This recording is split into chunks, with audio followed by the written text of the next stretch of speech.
جی وعلیکم السلام ورحمۃ اللہ وبرکاتہ۔ محترم بھائی نے لکھا 4 دن قصر کرنے کی کوئی دلیل ہے؟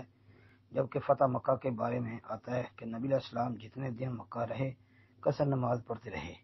کیا یہ حدیث صحیح ہے؟ اگر صحیح ہے تو پھر یہ بھی بیان کیا جاتا ہے کہ نبی علیہ السلام فتح مکہ کے بعد 17 دن وہاں رہے، تو اس حساب سے تو 17 دن قصر کر سکتے ہیں۔ کہتے ہیں ذرا وضاحت فرما دیں۔ محترم بھائی آپ یہ حدیث صحیح بخاری کی نکال لینا 1085 نمبر، جس میں آتا ہے کہ نبی علیہ السلام 4 ذوالحج کی صبح کو مکہ تشریف لائے اور پھر 5، 6 اور 7 تاریخ تک وہی مقیم رہے، یہاں تک کہ 8 تاریخ کی صبح کو نماز فجر پڑھا کر تو آپ مینا کی طرف روانہ ہو گئے۔ جی تو حافظ ابن حجر عسقلانی رحمۃ اللہ علیہ نے فتح الباری کے اندر یہ بات لکھی ہے کہ نبی علیہ السلام مکہ میں 4 دن مقیم رہے۔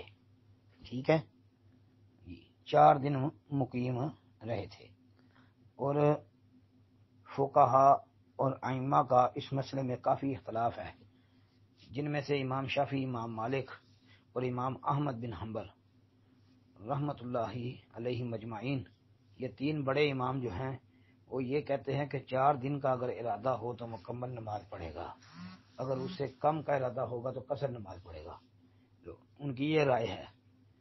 اور اسی طرح شاہ ابن باز رحمۃ اللہ علیہ کا فتویٰ، وہ بھی فتاوی اسلامیہ جلد 1 صفحہ 389 پر ہے کہ جمہور اہل علم کے ہاں اگر مسافر کسی شہر میں 4 دن سے زیادہ ٹھہرنے کا ارادہ کرے تو مکمل نماز پڑھے گا، اور اگر اس میں کم ٹھہرنے کا ارادہ ہے تو پھر قصر کرنا ہی افضل ہے۔ جی، اور ابن باز کہتے ہیں کہ مکمل بھی پڑھ سکتا ہے، یہ بھی درست ہے۔ مطلب یہ ہے کہ اس سے وہی بات نکلتی ہے جس کا ذکر ہم کر چکے تھے۔ باقی پھر بھی بھائی اس میں کافی سارا اختلاف ہے، ہم یہ کہتے ہیں، اور جو کسی کو تحقیق سمجھ آتی ہے دلائل کی روشنی میں وہ تحقیق دیکھ لے، اور جو موقف اس کو مضبوط نظر آتا ہے اس کو اختیار کر لے، اس میں کوئی پریشانی والی بات نہیں ہے۔ السلام علیکم ورحمۃ اللہ۔